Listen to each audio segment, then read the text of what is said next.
布恩告诉记者，球季外的血管成型术和膝盖开刀延误了沙巴西亚为球季做的准备。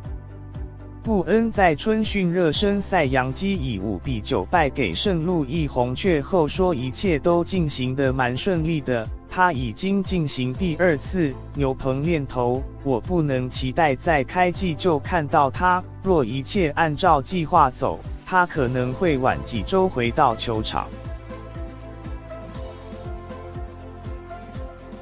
即使已经被放进轮值，但沙巴西亚仍需因为去年9月27日在比赛中砸中坦帕湾光芒的2名打者，遭到禁赛5场的处分。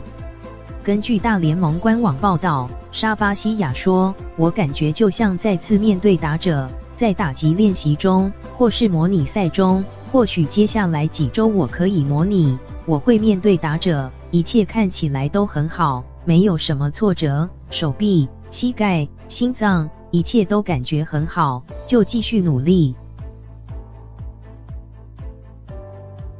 沙巴西亚已经宣布，这将是他生涯的最后一个球季。他在克里夫兰印第安人、密尔瓦基酿酒人、纽约洋基共538场先发中拿下246胜153败，防御率3.70。上季他在洋基先发29场，战绩9胜7败，防御率3.65。